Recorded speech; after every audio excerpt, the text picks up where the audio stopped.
இந்த சமுதாயம், இப்போது இருக்கக்கூடிய இந்த சமுதாயம் அல்லாஹ்வை நம்பியிருக்கின்றோம், நபிகளார் ஸல்லல்லாஹு அலைஹி அவர்களை தூதராக ஏற்றுக்கொண்டிருக்கின்றோம். இந்த ஏற்றுக்கொண்டு நாம் சில கடமைகளை செய்து கொண்டிருக்கின்றோம். ஆனால் மிக முக்கியமான ஒரு பணியை விட்டுவிட்டோம், கை நழுவ விட்டுவிட்டோம். அந்த பணியைத்தான் இந்த உரையை நினைவுபடுத்துகின்றேன். அன்பானவர்களே, இந்த சமுதாயம் சாதாரண ஒரு சமுதாயம் அல்ல, சிறப்புக்குரிய சமுதாயம், வெற்றி பெறக்கூடிய ஒரு சமுதாயம். அப்படிப்பட்ட ஒரு சமுதாயமாக இருக்கக்கூடிய நாங்கள் ஏன் அந்த பணியை விட வேண்டும், ஏன் அந்த பணியை புறக்கணிக்க வேண்டும் என்பதற்காகத்தான் நினைவூட்டலாக இன்றைய உரையில் நான் இந்த தலைப்பை தெரிவு செய்திருக்கின்றேன். அன்பானவர்களே, இந்த பள்ளியை பார்க்கும்போது ஒரு சந்தோஷமாக இருக்கிறது. சில பள்ளிகளை பார்க்கும்போது வெறும் தரைதான் இருக்கு, மக்களை காண முடியாது. அரைவாசி ஜும்மா நடைபெற்று முடியக்கூடிய தருவாயத்தில் மக்கள் எல்லாம் ஓடோடி வருவார்கள். அது உண்மையிலே தவறான ஒரு விடயம். நமக்கு தெரியும், நபிகளார் ஸல்லல்லாஹு அலைஹி வஸல்லம் சொன்னார்கள், சஹீஹுல் புகாரியிலே வரக்கூடிய செய்தி படைப்பின் ஆரம்பம் என்ற தலைப்பில் வருகிறது. ஒவ்வொரு பிரதான வாயில்களூடாகவும் மலாய்க்காமார்கள் வரக்கூடிய நபர்களுடைய பெயர்களை பதிவு செய்து கொண்டிருப்பார்கள். அந்த பதிவு செய்து கொண்டிருக்கக்கூடிய அந்த மாணவர்கள் எதுவரைக்கும் பதிவு செய்வார்கள்? இமாம் மிம்பருக்கு வருவரைக்கும் தான். மிம்பருக்கு வந்து அமர்ந்து விட்டால் பதிவு செய்வது அந்த ஏட்டை மூடிவிட்டு அவர்களும் உரையை கேட்டுக் கொண்டிருப்பார்கள்.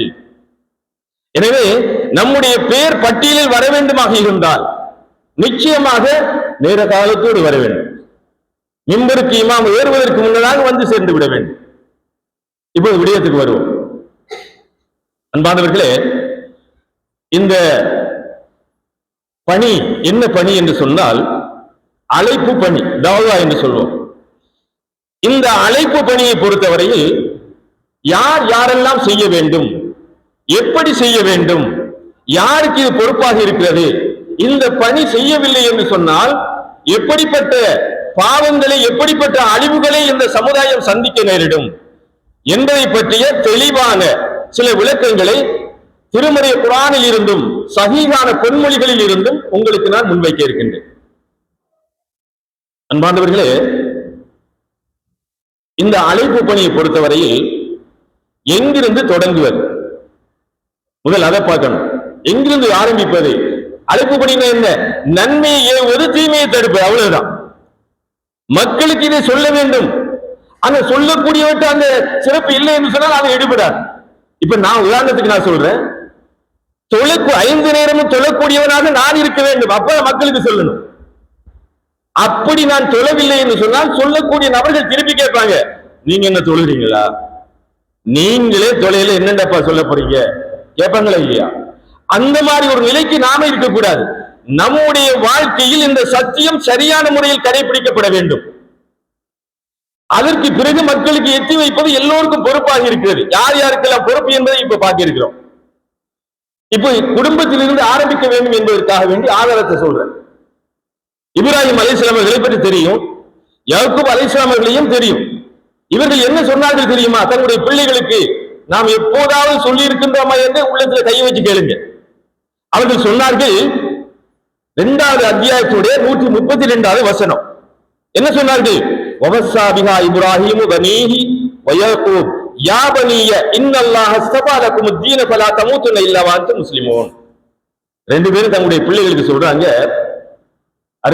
என்னுடைய அருமை மக்களே, இஸ்லாம் மார்க்கத்தை, இந்த தீனை உங்களுக்கு அல்லாஹ் தெரிவு செய்திருக்கிறான். அப்படி சொல்லிட்டு சொல்றாங்க, ஃபலா தமூதுன்ன இல்லா வ அன்தும் முஸ்லிமூன், முஸ்லிம்களா ஆண்டு மரணிக்காதீங்கப்பா.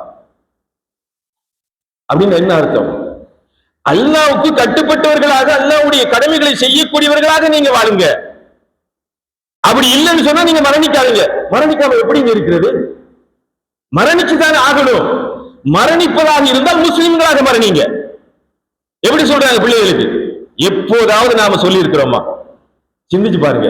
நம்முடைய பிள்ளைகளை அழைச்சி, இப்படித்தான்ப்பா நாம அனுப்பப்பட்ட நோக்கம் வேற, அல்லாஹ்வை வணங்கத்தான் நம்மளை அனுப்பியிருக்கான், அல்லாஹ்வை வணங்க வேண்டும், இல்லை என்றால் மிகப்பெரிய தண்டனை இருக்கிறது, மறுமையிலே நரகம் இருக்கிறது சொல்லி இருக்கிறோமா? பிள்ளைகளை கூப்பிட்டு சொல்லணும். இந்த பிஞ்சு உள்ளங்களுக்கு அப்படியே பதியும். சொல்லி இருக்கிறோமா? குடும்பத்தில்தான் தஅவா ஆரம்பிக்கணும். நபிகளார் ஸல்லல்லாஹு வரலாற்று நமக்கு தெரியும். குகையிலிருந்து வராங்க, ஹிரா குகையிலிருந்து வெளியே வராங்க, பயத்தோடு நடுக்கத்தோடு வராங்க. வந்து என்ன சொன்னாங்க? யார்கிட்ட சொன்னாங்க? ஹதீஜா ரலியல்லாஹு அன்ஹா கிட்ட சொல்றாங்க. பெஸ்ட்க்கு அங்கதான் ஆரம்பிக்கிறாங்க, வீட்டிலே தொடங்கணும். அழைப்பு பணி சத்தியத்தை எத்தி வைப்பது வீட்டிலே தொடங்கணும். அதற்கு பிறகுதான் பக்கத்துக்கு போகணும், குடும்பத்துக்கு போகணும், வெளியே போகணும். என் அன்புக்குரியவர்களே, சொல்லக்கூடிய நேரத்தில் இந்த தாவா பணி, அழைப்பு பணி செய்யக்கூடிய நேரத்தில் கட்டாயப்படுத்தல் கிடையாது. நீ வந்துதான் ஆகணும், நீ இதுல சேர்ந்துதான் ஆகணும், அப்படி மார்க்கத்தில் இல்லை என்பதை திருமறை குர்ஆன் சொல்கிறது.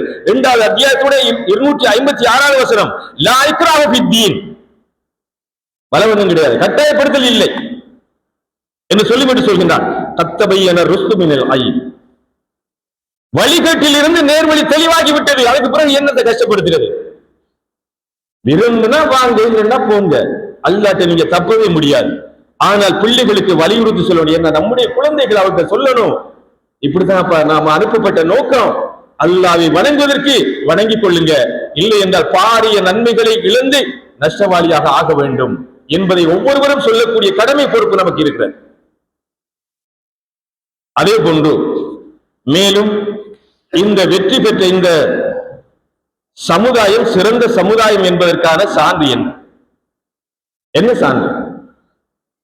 அல்லாஹ்வை வணங்குவது சரி, கடமைகளை செய்வது சரி, இன்னொரு பணியை ரப்பு சேர்த்து சொல்கின்றானே, அதை செய்கிறோமா? உலகத்திலே அனுப்பப்பட்ட அத்தனை சமுதாயத்திலும், வெளியாக்கப்பட்ட அத்தனை சமுதாயத்திலும் நீங்கள் தான் சிறப்புக்குரியவர்கள், வெற்றி பெற்ற சமுதாயம். எப்படி சொல்கிறான்? குந்தும் கைர உம்மத்தின், சிறந்த சமுதாயம் என்று சொல்கிறான். குந்தும் கைர உம்மத்தின் உக்ரிஜத் லின்னாஸி தஅமுருன பில் மஅரூஃபி வ தன்ஹவுன அனில் முன்கரி வ து'மினூன பில்லாஹ். வெளியாக்கப்பட்ட சமுதாயத்தில் நீங்கள் தான் சிறந்த சமுதாயம் என்று சொல்லிவிட்டு சொல்றேன். எதனால சிறந்த சமுதாயம்? எதனால சிறப்பு? நீங்கள் அல்லாஹ்வை நம்புகிறீர்கள், நன்மையை ஏவுகிறீர்கள், தீமையை தடுக்குகின்றீர்கள், அதனால் தான் நீங்கள் சிறந்த சமுதாயம். எந்த பணியை விட்டுக்கும்? இப்ப சொல்லுங்க. அல்லாஹ் நம்பிக்கை சரி, 2 பணியை விட்டுட்டோமே, நன்மையை ஒரு தீமையை தடுக்கிறது விட்டுட்டோம், 2ஐயும். இப்ப அந்த சிறப்புக்குரிய பண்பை, சிறப்புக்குரிய அந்த அந்தஸ்தை நாம் அடைய முடியுமா? வர முடியுமா? அன்பானவர்களே, ரப்பு சேர்த்து சொல்கின்றானே, அல்லாஹ்வை நம்பக்கூடியவர்களாக இருப்பார்கள், நன்மை ஏவக்கூடியவர்களாக இருப்பார்கள், தீமையை தடுப்பார்கள். மேலும் வெற்றி பெற்ற சமுதாயம் என்று சொல்கின்றான். வெற்றி பெற்றா எப்படி இருக்கும்? ஒரு விளையாட்டில் வெற்றி பெற்றா அல்லது பரீட்சையில வெற்றி பெற்றா எவ்வளவு சிறப்பா இருக்கும்? சிறப்பா இருக்குமே இல்லையா? மிகப்பெரிய ஒரு சந்தோஷம் நமக்கு. வெற்றி பெற்ற சமுதாயம் என்று அடிச்சு சொல்கின்றான் ரப்புல் ஆலமீன். 3வது அத்தியாயத்துடைய 104வது வசனம் பிரடி பாருங்க. அல்லாஹ் ரப்புல் ஆலமீன் சொல்கின்றான், வல்தகும் மின்கும் உம்மத்துன் யதுஊன இலல் கைரி வ யஅமுருன பில் மஅரூஃபி வ யன்ஹவுன அனில் முன்கர் வ உலாயிக ஹுமுல் முஃப்லிஹூன்.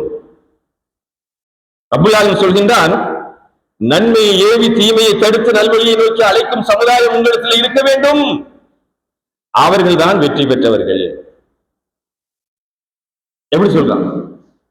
2 விஷயத்தை பார்க்கிறோம். சிறந்த சமுதாயத்தில் அந்த பண்பும் கிடைக்குது, அந்த சிறப்பும் கிடைக்குது. வெற்றி பெற்ற சமுதாயம் என்ற சிறப்புக்குரிய அந்தஸ்தை நாம் அடைந்து கொள்கின்றோம். எந்த வேலையை செய்யணும்? மம்பட்டியை பிடிச்சு வேலை செய்வது இல்லை, நன்மையை ஏவுறது, தீமையை தடுப்பது எல்லோருக்கும் பணி. சில சகோதரர் கேட்பாங்க, ஆலிம்களுக்கு மட்டும்தானப்பா இதெல்லாம், நான் எங்களுக்கு ஒண்ணுமே தெரியாதே, ஒண்ணுமே தெரியாதே, நாங்க எப்படி தவா செய்யறது? அன்பானவர்களே, அதற்கு ஆதாரம் இருக்கிறது. ஒண்ணுமே தெரியாது இல்லையே, எல்லோருக்கும் எல்லாம் தெரியும். ஆனால் நாம தெரிஞ்சுட்டு மறைக்கிறோம், சொல்ல மறக்கிறோம். அடுத்த சகோதரர்களுக்கு, குறிப்பாக நம்முடைய வீட்டில் மட்டுமல்ல, மாற்று மத சகோதரர்களுக்கு சொல்ல வேண்டிய பொறுப்பு நமக்கு இருக்கு. அதான் முக்கியம். நம்முடைய எத்தனை நண்பர்கள் இருக்கின்றார்கள், நெருக்கமான நண்பர்கள் இருக்கின்றார்கள், யாராவது சொல்லிக்கிறோமா? மாற்று மத சகோதரர்களுக்கு சொல்ல வேண்டிய பொறுப்பு இருக்கிறது. அன்பானவர்களே, இந்த பணியை பற்றி ரப்பு சொல்லும் போது ஒட்டுமொத்தமாக முழு மனித சமுதாயத்தை சேர்த்து ஒரு பொறுப்பை சொல்றான், ஒரு விளக்கத்தை தாரான். எப்படின்னு சொன்னா, 103வது அத்தியாயத்தினுடைய 1 தொடக்கம் 3 வரை உள்ள வசனங்கள் நீங்க பாருங்க. வல் அஸ்ர், காலத்தின் மீது சத்தியமாக, இன்னல் இன்சான லஃபீ ஹுஸ்ர், நிச்சயமாக மனித நஷ்டத்தில் இருக்கிறான். ஒட்டுமொத்தமாக சொல்கிறான், எல்லாரும் நஷ்டத்தில் இருக்கின்றார்கள். அப்படி சொல்லிவிட்டு சொல்கின்றான், இல்லல்லதீன ஆமனு, ஆயினும் யாரெல்லாம் விசுவாசம் கொண்டு ஈமான் கொண்டு வாமிலு சாலிஹாத்தி, நல்ல சாலிகான அமல்களை செய்து வத்தவாசோ பில் ஹக்கி வத்தவாசோ பிஸ் ஸப்ர். இதான் முக்கியமான பாயிண்ட். அமல் செஞ்சது சரி, நம்பிக்கை கொண்டது சரி, இந்த பணியை விட்டுறமே. சத்தியத்தை ஒருவருக்கு ஒருவர் உபதேசம் பண்ண வேண்டும். சத்தியம் என்ன? அழைப்பு பணி, நன்மையை தீமையை தடுப்பது. இந்த பணியை ஒருவருக்கு ஒருவர் உபதேசம் பண்ணணும். பொறுமையை கொண்டு நீங்கள் உபதேசம் பண்ணுங்கள். இப்படிப்பட்டவர்களை தவிர எல்லாருமே நஷ்டவாளிகள். அழகாக சொல்கின்றார் நண்பர்களே. 103வது அத்தியாயத்துடைய 1 தொடக்கம் 3 வரை உள்ள வசனங்களை நீங்கள் பாருங்க. இப்ப இந்த தனிநபருக்கு சொல்லப்படுகிறது, திருமறை குர்ஆன் சொல்கிறது, எல்லாரும் நீங்க அதை செய்யுங்க என்று சொல்றாங்க. இப்ப நாம முன்ன சொன்ன மாதிரி, எனக்கு தெரியாதுப்பா, எனக்கு ஒண்ணுமே தெரியாது, தொழ வேண்டும் என்று தெரியாதா, நோன்பு நோக்க வேண்டும் என்று தெரியாதா, அல்லது இது பாவமானது அல்லது கூடாது என்று தெரியாதா? அன்பாதவர்களே, அதற்கான ஆதாரத்தை சொல்கின்றேன். எதுவுமே தெரியாது என்று யாரும் சொல்ல முடியாது. நபிகளார் ஸல்லல்லாஹு அலைஹி வஸல்லம் சொன்னார்கள், சஹீஹுல் புகாரியிலே நபிமார்களின் செய்திகள் என்ற தலைப்பில் 3461வது ஹதீஸாக புரட்டி பாருங்க. என்ன சொன்னார்கள் நபிகளார் ஸல்லல்லாஹு அலைஹி வஸல்லம் தெரியுமா? எப்படி சொன்னார்கள் என்று சொன்னால், என்னிடம் இருந்து ஒரே ஒரு சிறு செய்தி கிடைத்தால், எப்படி சொல்றாங்க? உங்களுக்கு எல்லாம் தெரியும் சொல்லல, எல்லாம் தெரியணும் அதுக்கு பிறகு நீங்க சொல்லணும் சொல்லவே இல்லை. உங்களுக்கு ஒரே ஒரு சிறு செய்தி கிடைத்தாலும் பிறருக்கு நீங்கள் எத்தி வையுங்கள். எப்படி சொல்றாங்க? ஒரு சின்ன செய்தி கிடைத்தாலும் அதை நீங்கள் பிறருக்கு எத்தி வையுங்கள். அப்படி சொல்லிவிட்டு சொன்னார்கள், பனு இஸ்ராயில் வாயிலாக கிடைத்த செய்திகளையும் நீங்கள் எத்தி வைக்கலாம், பிரச்சனை இல்லை, குற்றம் இல்லை என்று சொல்லிவிட்டு சொன்னார்கள். அடுத்ததுதான் முக்கியமானது. என் மீது யாராவது வேண்டும் என்று பொய்யை இட்டுக்கட்டி சொல்வானாக இருந்தால் அவன் தன்னுடைய இருப்பிடத்தை நரகத்தில் அமைத்துக் கொள்ளட்டும். அல்லாஹ் பாதுகாக்க வேண்டும். அல்லாஹ்வுடைய தூதர் ஸல்லல்லாஹு அலைஹி வஸல்லம் சொன்னாங்க, இப்படி சொன்னாங்க, அப்படி சொன்னாங்க. பொய்யை சொன்னால் அவன் தன்னுடைய இருப்பிடத்தை நரகத்தில் அமைத்துக் கொள்ளட்டும். எங்க கிடைக்க போகுது? நரகத்தில் போய் அமர போறான். அவன் சொல்லக்கூடிய விஷயம் திருமறை குர்ஆனாக இருக்க வேண்டும் அல்லது சஹீஹான ஹதீஸாக இருக்க வேண்டும். ஆதாரமான செய்திகளை மக்களுக்கு சொல்லுங்க, பிரச்சனையே கிடையாது. இந்த நபிமொழியை நீங்கள் புகாரியிலே 3461 செய்தியாக பார்க்கலாம். அப்ப யாரும் தப்ப முடியாது. எனக்கு ஒண்ணு தெரியாது சொல்ல முடியுமா? சிறு செய்தி கிடைத்தாலும் நீங்கள் எத்தி வையுங்கள். தெளிவாக சொன்னார்கள் ரசூலுல்லாஹி ஸல்லல்லாஹு அலைஹி வஸல்லம். இது ஒன்று. இப்ப அடுத்ததாக சகோதரிகள் இருக்கின்றார்கள், நம்முடைய பெண்கள் இருக்கின்றார்கள். இவர்களுக்கு அந்த பணி இருக்கா என்று பார்க்கின்ற போது திருமறை குர்ஆன் அழகாக சொல்கிறது பாருங்கள். எல்லோருக்கும் பணி இருக்கிறது. தனிநபருக்கும் பணி உண்டு, பெண்களுக்கும் பணி உண்டு, ஆண்களுக்கும் பணி உண்டு, எல்லாருக்கும் பணி இருக்கிறது. 9வது அத்தியாயத்துடைய 71வது வசனம் அல்லாஹ் ரப்பல் ஆலமீன் சொல்கின்றான் பாருங்கள், வல் முஃமினூன வல் முஃமினாத்து பஅதுஹும் அவுலியா பஅத் யஅமுரூன பில் மஅரூஃபி வ யன்ஹவுன அனில் முன்கரி வ யுகீமூன ஸலாத்த வ யூத்தூன ஸகாத்த வ யுத்தீஊன அல்லாஹ் வ ரசூலா. எப்படி சொல்கின்றார்? நம்பிக்கை கொண்ட ஆண்களும் பெண்களும் ஒருவருக்கு ஒருவர் உற்ற நண்பர்கள், 2 பேரும் நண்பர்கள், ஃப்ரெண்ட்ஷிப். முஃமினான பெண்கள் இருக்கின்றார்கள் பாருங்க, நம்முடைய சகோதரிகள். அல்லாஹ் ரப்பல் ஆலமீன் சொல்கின்றான் நெருக்கமான நண்பர்கள் என்று சொல்கின்றார். 2 பேரும் உற்ற நண்பர்கள். அவர்கள் என்ன செய்வார்கள் தெரியுமா? நன்மையை ஏவுவார்கள், தீமையை தடுப்பார்கள். பணியை சொல்றான் ரப்பு. என்ன சொல்கின்றார்? அவர்கள் நன்மையை ஏவுவார்கள், தீமையை தடுப்பார்கள், தொழுகையை நிலைநாட்டுவார்கள், ஜகாத்தை கொடுப்பார்கள், அல்லாஹ்வுக்கும் அவருடைய தூதருக்கு கட்டுப்படுவார்கள். இப்ப பணி வந்துட்டா பெண்களுக்கும் பணி இருக்கிறது. அழைப்பு பணி, நன்மையை ஏவுவது, தீமையை தடுப்பது, அவங்களுக்கு பணி இருக்கிறது. அவர்கள் எங்க முக்கியமாக செய்ய வேண்டும் தெரியுமா? இந்த இடத்திலே உங்களுக்கு நான் குறிப்பாக சொல்ல வேண்டும். அன்பார்ந்த சகோதரிகளே, நம்முடைய கணவன்மார்கள் வேலை நிமித்தம் அல்லது தொழில் வாய்ப்புக்காக வேண்டி வெளியே போவாங்க, மாதக்கணக்கில் அல்லது வருடக்கணக்கில் போயிடுவாங்க. இப்ப இந்த நம்மிடம் இருக்கக்கூடிய நமது குழந்தைகள், இவர்கள் தொழுகின்றார்களா அல்லது என்ன பழக்கத்தில் இருக்கின்றார்கள், நல்ல விடயங்களை செய்கின்றார்களா அல்லது மோசமான விடயத்தில் ஈடுபடுகின்றார்களா, இதை கண்காணிப்பது, செய்வது, தடுப்பது எத்தி வைப்பது யாருக்கு வருகிறது? ஆண்கள் தான் இல்லையே. இப்ப யாருக்கு ஆட்டோமேட்டிக்கா வருது? பெண்களுக்கு அது வந்துடுது. பெண்களுக்கு அந்த பொறுப்பு நேரடியாக போயிருது. இப்ப இந்த பெண்களாக இருக்கக்கூடிய சகோதரிகளை உங்களுக்கு நான் சொல்கின்றேன், இந்த மாதிரியான நிலையில் நீங்கள் என்ன செய்ய வேண்டும்? முழு பொறுப்பையும் நீங்கள் சுமக்க வேண்டும். நம்முடைய பிள்ளைகள் யாரோடு சேர்கின்றார்? தொழுகின்றானா? இந்த போதை பிரச்சனை வந்ததுக்கு காரணம் என்ன தெரியுமா? இந்த பணியை விட்டுட்டோம் அன்பாந்தவர்களே. இந்த பிள்ளைகளுக்கு செய்ய வேண்டிய நம்முடைய பிள்ளைகள், இந்த பிள்ளை எங்க போறான், யாரோட கூட்டா சேர்றான், நல்ல நண்பனோடு சேர்றானா, மோசமான நண்பனோடு சேர்றானா பார்த்திருக்கோமா? கூட்டாளியா போயிட்டு வாப்பா. இந்த பணியை நாம் தடுத்திருந்தால் இந்த சமுதாயம் அல்லாஹ்வுடைய உதவியை கொண்டு இந்த பழக்கத்துக்கு ஆளாகி இருக்காது. பணியை விட்டுட்டோம். அழைப்பு பணி, நன்மையை ஏவுவது, தீமையை தடுக்கக்கூடிய பணியை விட்டதன் காரணமாக மிகப்பெரிய ஒரு அழிவை இன்றைய சமுதாயம், நம்முடைய சமுதாயம் சந்தித்துக் கொண்டிருக்கிறது. எனவே அன்புக்குரிய சகோதரர்களே, அந்த மாதிரியான ஒரு பொறுப்பை சுமந்து கொண்டிருக்கக்கூடிய நாங்கள், குறிப்பாக இந்த காலகட்டத்தை பொறுத்தவரையில் பெண்களுக்கு அதிகமான பொறுப்பு இருக்கிறது. அவர்கள் அந்த பொறுப்பை சுமந்து கொள்ள வேண்டும். அதே போன்று மற்றும் ஒரு செய்தியாக, இப்ப அந்த நன்மை ஏவுவது சரி, தீமை நடக்கு. இந்த தீமையை தடுக்க சொன்னா என்ன ஆகும் என்று சொன்னால், நமக்கு தெரியும் முன்னுள்ள சமுதாயம் பனு இஸ்ராயேல். அந்த சமுதாயம் ஆக மோசமான சமுதாயம். அவர்களுக்கு கொடுத்த செல்வாக்கு, அவர்களுக்கு கொடுத்த நியமத்தை யாருக்குமே கொடுக்கல. திருமறை குர்ஆனை படிச்சா நமக்கு தெரியும். மண்ணு செல்வா ஃப்ரீ உணவு அது. வீடு இல்லாத அந்த நபர்களுக்கு, அந்த மக்களுக்கு, அந்த சமுதாயத்துக்கு மேகத்தை ரப்புல் ஆலமீன் நிழலிட்டு கொடுத்தான். நிழல், மேகம் இப்படியாக அடுக்கிக் கொண்டே போல அந்த அளவுக்கு அவர்களுக்கு மிகப்பெரிய சலுகைகளை கொடுத்த ரப்புல் ஆலமீன். அல்லாஹ் என்ன செஞ்சாங்க தெரியுமா? மூசா அலைஹிஸ்ஸலாத்துக்கு கேட்டாங்க ஒரு கேள்வி. என்ன தெரியுமா? ஒரு கேள்வியில பல கேள்வி. மாட்டு அறுத்து அந்த கொலைகாரனை கண்டுபிடிக்கிறதுக்காக சொன்ன செய்திய, எந்த மாடு, என்ன கலரு, எப்படிப்பட்ட மாடு, 1 கோடி கேள்வி கேட்டோம். அந்த மாதிரியான சமுதாயம் பல நபிமார்களை கொலை செஞ்சாங்க. சொல்லப்படக்கூடிய கட்டளைகளை மீறினார்கள். இதன் காரணமாக அல்லாஹ் ரப்புல் ஆலமீன் பனிஷ்மென்ட் கொடுத்தான். என்ன பனிஷ்மென்ட் தெரியுமா? இப்ப நமக்கு வெள்ளிக்கிழமை போன்று அவர்களுக்கு சனிக்கிழமை முக்கியமான ஒரு நாள், கடமை செய்யக்கூடிய ஒரு நாள்.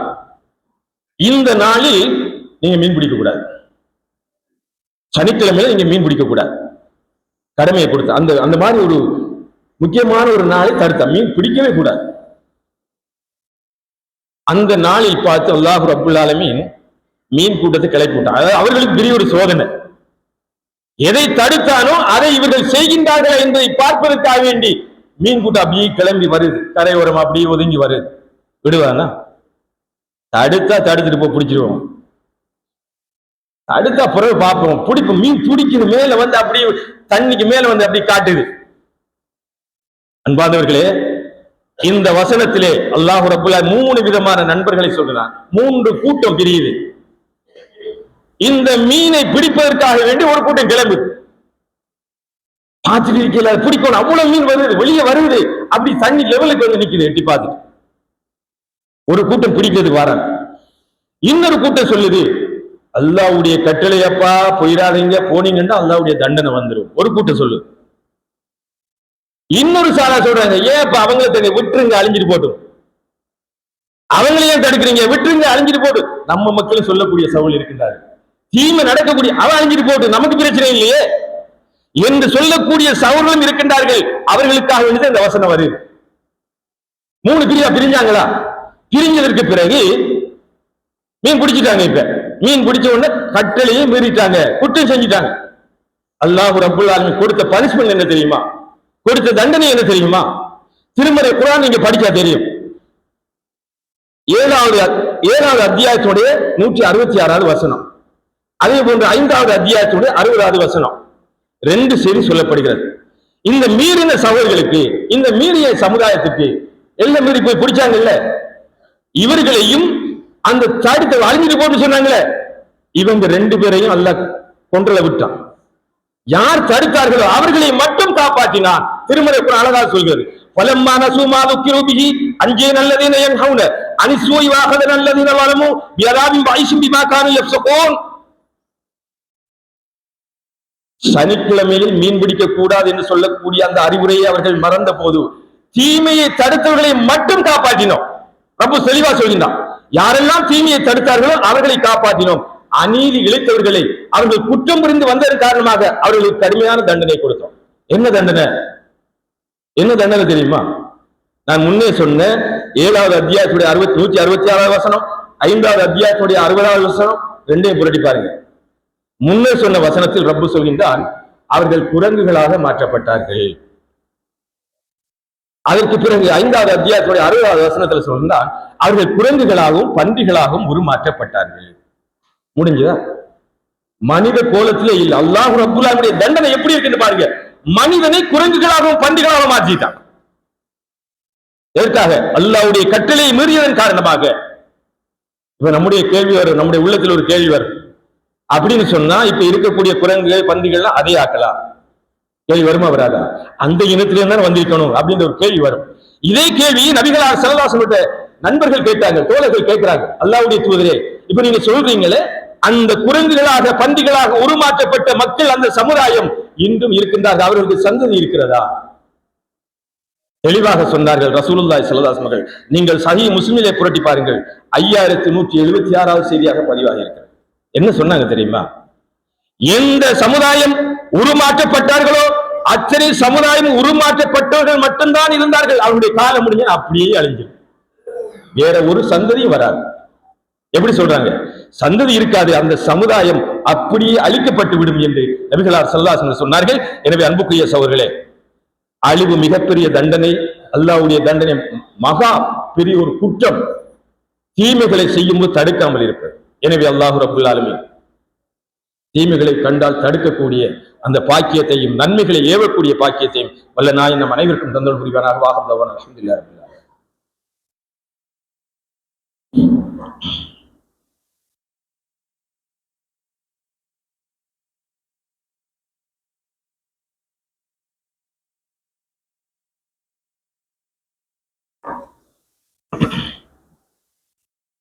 அல்ஹம்துலில்லாஹ். தீமைகளை தடுக்கவில்லை என்று சொன்னார். சில சமுதாயங்கள் அழிக்கப்பட்டிருக்கு. அதற்கு ஆதாரமாக சஹீஹுல் புகாரியில் வரக்கூடிய செய்தி 3468 3488 நபிமார்களின் செய்திகள் என்ற தலைப்பில் நீங்கள் பார்க்கலாம். அதான் பாடம். நபிமார்களின் செய்திகள் என்ற பாடத்தில் 3468 3488 2 ஹதீஸையும் நீங்கள் பார்க்கலாம். முஆவியா ரலியல்லாஹு அவர்கள் ஹஜ்ஜுக்கு வராங்க. ஹஜ்ஜுக்கு வந்த டைம்ல மிம்பர்ல அவங்க இருக்கிறாங்க. மிம்பர்ல இருக்கக்கூடிய நேரத்தில் அந்த கால இப்ப மாதிரி எல்லாம் அப்ப இல்லை, பொடிக்காட் நிற்பாங்க பக்கத்துல. அந்த பொடிக்காட்டுடைய கையில சவறு முடி இருக்கு. சவறு முடினா என்ன? பொய் முடி.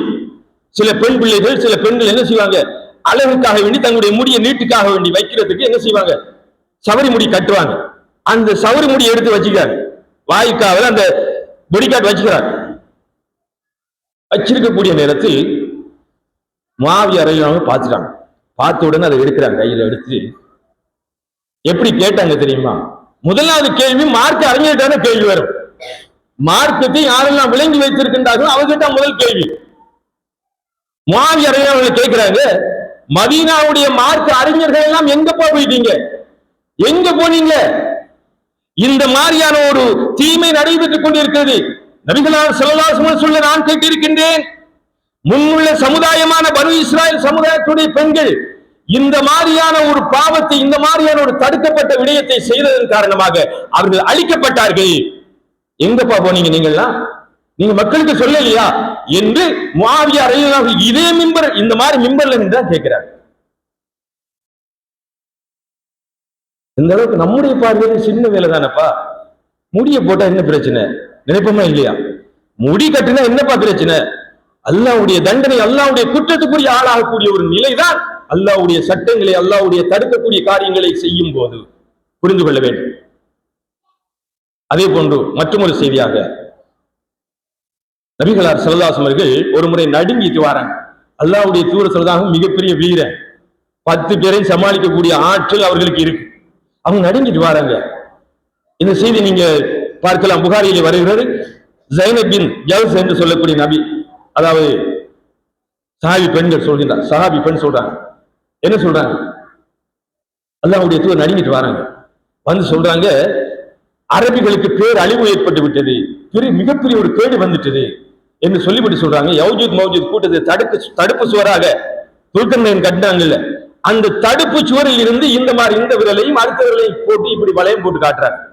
இந்த அளவுக்கு துவாரம் ஏற்பட்டு விட்டது என்று சொன்ன போது இந்த நபித்தோழி கேட்கிறாங்க, ஜைனப் பின் ஜஹஷ் என்று சொல்லக்கூடிய, அல்லாஹ்வுடைய தூதரே,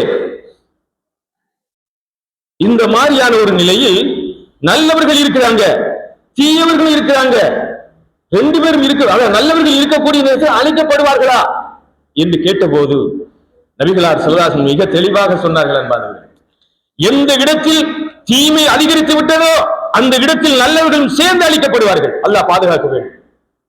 நல்லவர்கள் இருப்பாங்க, நல்லவர்கள் இல்லாமலுக்கு இல்லை, இருப்பாங்க. எங்கு தீமைகள் மிகைத்து விட்டதோ, அல்லாஹ்வுடைய குற்றங்கள் மிகைத்து விட்டதோ அந்த இடத்தில் நல்லவர்களும் சேர்ந்தே அழிக்கப்படுவார்கள். ரசூலுல்லாஹி ஸல்லல்லாஹு அலைஹி வஸல்லம் சொன்னார்கள், இந்த நபிமொழியை நீங்கள் நபிமார்கள் நபி ஸல்லல்லாஹு அலைஹி வஸல்லம் சிறப்பு என்ற தலைப்பில் 3598வது செய்தியாக சஹீஹுல் புகாரியில் 4வது பாகத்தை நீங்க பார்க்கலாம். எவ்வளவு பெரிய பாதிப்பு, மிகப்பெரிய ஒரு பாதிப்பு, தீமையை தடுக்கவில்லை என்று சொன்னார். கடைசியாக ஒரு செய்தியை சுருக்கமா சொல்லி முடிச்சுக்கிறேன். நாம தீமையை தடுக்கிறோம், எந்த அளவுக்கு தடுக்கிறோம் அப்படின்னு யோசிக்கிறோம். ஆனால் நபிகளார் ஸல்லல்லாஹு அலைஹி வஸல்லம் காலத்தில் எந்த அளவுக்கு பயங்கரமான ஒரு சூழல் இருந்துன்னு சொன்னா, அல்லாஹ்வுடைய தூதர் சொன்ன அந்த மார்க்கத்தை அல்லாஹ் ஒருவன் என்று சொன்னாலே அடிவிடும். எப்படி விடும்? ஏகன் ஒருவன், அஷ்ஹது அல்லா இலாஹ இல்லல்லாஹ் சொன்னாலே அடிதான். அப்படிப்பட்ட ஒரு நிலையில் அபூதர் கிஃபாரி வெளியே இருக்கிறாங்க, மதீனாவுக்கு வெளியே இருக்காங்க. மக்காவுக்கு, அதாவது மக்கா வாசிகள் போகக்கூடிய பாதையில அவங்களுடைய ஊர் இருக்கு, மக்காவுக்கு கிட்ட தான் இருக்காங்க.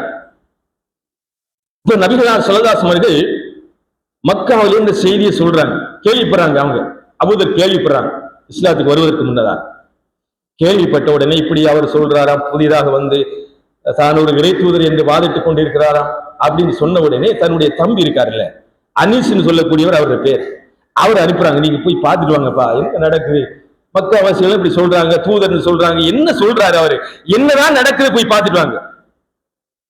அனீஸ் வராங்க, வந்து போய் பார்க்கிறாங்க. அவங்களுக்கு பெருசா ஒன்றும் படல. தன்னுடைய சகோதரன் அபூதர்ட்ட வந்து சொல்றாங்க, போன பார்த்து, என்ன பாத்தியா, பார்த்த, என்ன என்ன நடக்குது, நன்மையை ஒரு தீமை தருங்க, அவ்வளவுதான்ப்பா பார்த்தேன், நான் ஒன்றும் பெருசா பார்க்கல. அப்படியா, நீ சொல்றது எனக்கு திருப்தி இல்லை, நான் போய் பார்த்துட்டு வரேன் சொல்லி என்ன செஞ்சாங்க தெரியுமா? கைத்தடி ஒண்ணு எடுக்கிறாங்க, தோல் துருத்தியில தண்ணி எடுக்கிறாங்க, ஒண்ணு சாப்பாடுலாம் கிடையாது, தோல் துருத்தியில தண்ணி, கைத்தடி எடுக்கிறாங்க, போறாங்க மக்காவுக்கு. போயிட்டு அங்க போய் சொல்லல, அது சொன்னாதான் அடிவிழுமே, யார்ட்டையும் சொல்ல முடியாது, சொன்ன அடிவிழும். போயிட்டு கஅபாக்குள்ள இருக்கிறாங்க. இருக்கக்கூடிய நேரத்தில் மக்கள் எல்லாம் வாராங்க, போய்கொண்டே இருக்கிறாங்க, யார்ட்டையும் கேட்கல. கேட்டா அவர் கேட்கக்கூடியவர் எதிரியா இருந்தா கண்டிப்பா அடிப்பார். கேட்கவே இல்லை, பாப்ப என்ன நடக்குன்னு உட்கார்ந்துட்டாங்க. அலி ரலியல்லாஹு வராங்க, வந்து பார்க்கிறாங்க, மிச்சம் நீண்ட நேரமா இவர் இருந்து கொண்டே இருக்கார். அவருடைய சிறப்பு என்ன தெரியுமா, நபித்தோருடைய பண்பு என்ன தெரியுமா? ஊருக்கு ஒரு ஆள் வந்துட்டான்னு சொன்னா அவரை கூட்டிக் கொண்டு விருந்து கொடுத்தா அவங்களுடைய சிறப்பான பண்பு. ஒண்ணுமே கேட்கல, கூட்டிட்டு போறாங்க, அழைச்சிட்டு போய் விருந்த கொடுக்குறாங்க, வந்துட்டாங்க, ஒண்ணும் கேட்கல. வந்து பாக்குறாங்க, அதே இடத்துல அவர் இருக்காரு. என்னப்பா நடந்தது? அப்பதான் கேட்கிறாங்க, யாரை சந்திக்க வந்தீங்க, என்ன நடந்தது, சந்திச்சிட்டீங்களா? இப்ப இவருக்கு கொஞ்சம் திருப்தி வருது, சொல்லலாம் போல இருக்கே. நான் இப்படி வாதிட்டு கொண்டு இருக்கார ஒருவர் தூதர்னு சொல்லி அவரை தான் பார்க்க வந்தேன். அப்படியா, அங்கதான் நானும் போறேன், பின்னால வாங்க. அங்கதான் நானும் போறேன், பின்னால வாங்க. ஆனா ஒரு கண்டிஷன் என்ன தெரியுமா? யாராவது எதிரிகளை கண்டன்னு சொன்னா நான் செருப்பு சரி பண்ற மாதிரி உட்கார்ந்துருவேன், நீங்க போயிட்டே இருங்க, என்னோட வந்த மாதிரி காட்டிக்க கூடாது. அன்பாதவர்களே, மிக முக்கியமான பாயிண்ட் இது. எப்படி பயங்கரமான ஒரு கட்டம் என்பதை பாருங்கள். என்னோட வாரிங்க சரி, இவரெல்லாம் இந்த பக்கம் சாஞ்சிவர். அவர்களுடைய பார்வையில் மதம் மாறியவர்கள், முஸ்லிம்களுடைய பார்வையில், குறைஷியுடைய பார்வையில், அலிமையார்கள், அவர்களுடைய கூட்ட சகோதரர்கள் எல்லோருமே மதம் மாறியவர்கள். என்னோட வாரதை தெரிஞ்சாங்கன்னு சொன்னா உங்களுக்கு அடிவிடும். வரக்கூடிய நேரத்தில் எதிரிகளை கண்டுன்னு சொன்னா நான் செருப்பை சரி பண்ற மாதிரி உட்கார்ந்துருவேன், நீங்க போயிட்டே இருக்கு. இந்த மாதிரி பேசித்தான் போறாங்க. அல்லாஹ்வுடைய தூதர் ஸல்லல்லாஹு சந்திக்கிறாங்க, விஷயத்தை கேட்கிறாங்க. அந்த இடத்துல அஷ்ஹது அல்லா இலாஹ இல்லல்லாஹ் வ அஷ்ஹது அன்ன முஹம்மதன் அப்துஹு வ ரசூலுஹு கலிமாவை சொல்லி சத்தியத்துக்குள்ள வந்துட்டாங்க. வந்ததுக்கு பிறகு அல்லாஹ்வுடைய தூதர் ஸல்லல்லாஹு அலைஹி வஸல்லம் என்ன சொன்னாங்க தெரியுமா? தோழரே, நீங்க இந்த இடத்தை விட்டு நீங்க மெல்ல போயிருங்க. இதான் முக்கியமான ஒரு பாயிண்ட். நீங்க என்ன செய்யுங்க, நம்முடைய கை ஓங்கியதற்கு பிறகு வாங்க. இப்ப நீங்க இந்த இடத்துல நிக்க கூடாது, போயிருங்க. அன்பார்ந்தவர்களே, நாம என்ன செய்வோம்? வந்தமா, கலிமாவை சொன்னமா, போனமா இருக்கு, அந்த மாதிரி தான் போயிட்டே இருக்கும். அபூதர் கிபார் என்ன சொன்னாங்க ரசூலுல்லாஹ்ட்ட தெரியுமா? அல்லாஹ்வுடைய தூதரே, இந்த சத்தியத்தை நான் கஅபாவுல சொல்லாமலுக்கு போக மாட்டேன். சொன்ன அடிவிழுன்னு தெரியுமா இல்லையா? சொல்லாமலுக்கு போக மாட்டேன். போறாங்க, அபூதர் போறாங்க. இப்ப இஸ்லாத்துக்கு வந்துட்டாங்கல்ல, போறாங்க. குறைஷிகள் இருக்கிறாங்க, அந்த சபையில அழைக்கிறாங்க, அழைச்சு சொல்றாங்க, குறைஷிகளே அழைச்சு சொல்றாங்க, அஷ்ஹது அல்லா இலாஹ இல்லல்லாஹ் வ அஷ்ஹது அன்ன முஹம்மதன் அப்துஹு வ ரசூலுஹு. என்ன பதில் கிடைச்சு தெரியுமா? அன்பார்ந்த சகோதரர்களே, இதுலதான் முக்கியமான ஒரு விடயத்தை நம்ம கவனிக்கணும். என்ன சொன்னாங்க தெரியுமா? மதம் மாறிய துரோகி எல்லாரும் போய் கவனிங்கப்பான்னு சொன்னாங்க. கவனிக்கண்டா என்ன கவனிப்பு? விருது கொடுக்க போறாங்களா? அடி பஞ்சு கிளம்புது. அன்பார்ந்தவர்களே, அல்லாஹ் பாதுகாக்க வேண்டும். இப்னு அப்பாஸ் அவர்கள் இந்த செய்தியை சொல்றாங்க. அடின்னு சொன்னா எந்த அளவுக்குன்னு சொன்னா, அபூதர் கிபாரிட உயிரே போயிருமா, அந்த அளவுக்கு அடி விழுது. அப்பாஸ் இங்க நிக்கிறாங்க அந்த இடத்துல, வந்து சொல்றாங்க, பாவி மனுஷங்களா, நீங்க என்னப்பா வேலை பாக்குறீங்க? இவர் யார் தெரியுமா? கிபாரி குலத்தை சேர்ந்தவர். இவர் இருக்கக்கூடிய அந்த குடியிருப்பால நீங்க பாதையில போகணும். பழிவாங்க நினைச்சாங்கன்னு சொன்னா நீங்க ஒருத்தருமே போக மாட்டீங்க. பயத்துல விட்டுட்டாங்க.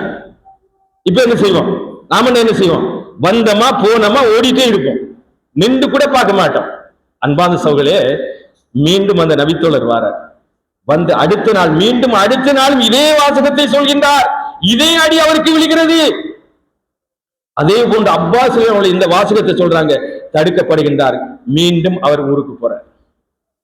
ஏன் நான் சொல்கின்றேன்னு சொன்னால், அப்படி அடிவாங்க நம்ம சொல்லி இல்ல, அல்லாஹ்வுடைய சத்தியத்தை சொல்ல வேண்டிய பொறுப்பு நமக்கு இருக்கிறது. யாருமே சொல்றது இல்லையே, பேசுறது இல்லையே. குடும்பத்தில் சகோதரன் சொல்ல மாட்டாரு, சொல்ல மாட்டார், கோவிச்சிருவாரு, கோவிப்பாரு, சகோதரன் கோவிச்சிருவாரு. வீட்டு மனைவி சொல்ல மாட்டா, மனைவி கோவிச்சிருவா. இதை சொல்ல முடியுமா? மாதவர்களே, அடி வாங்கித்தானே சத்தியத்தை சொன்னாங்க, அடி வாங்கித்தானே மார்க்கத்தை சொன்னாங்க. எனவே அன்புக்குரிய சகோதரர்களே, அழைப்பு பணி, இந்த தௌவா பணி இருக்கிறது பாருங்கள், இது நமக்கு எல்லோருக்கும் பொறுப்பு, எல்லோரும் செய்ய வேண்டிய பொறுப்பு. ஆண்கள், பெண்கள், தனிநபர்கள் எல்லோரும் செய்ய வேண்டிய மிகப்பெரிய ஒரு பொறுப்பு. இந்த பொறுப்பை செய்வதன் காரணமாகத்தான் சிறப்புக்குரிய சமுதாயம், வெற்றி பெற்ற சமுதாயம் என்று அல்லாஹ் ரப்பல் ஆலமீன் திருமறை குர்ஆனில் வர்ணிக்கக்கூடிய சமுதாயமாக இருக்கக்கூடிய நாங்கள் பணியை விட்டுறக்கூடாது என்பதை கண்டிப்பாக செய்ய வேண்டும். குறிப்பாக வீட்டிலேயும் செய்ய வேண்டும், மக்கள் மத்தியிலையும் செய்ய வேண்டும். மாற்று மத சகோதரர்களுக்கு மட்டும் குறிப்பாக மார்க்கம் விளக்கம் உள்ள நாம் சொல்ல வேண்டிய பொறுப்பு நமக்கு இருக்கிறது.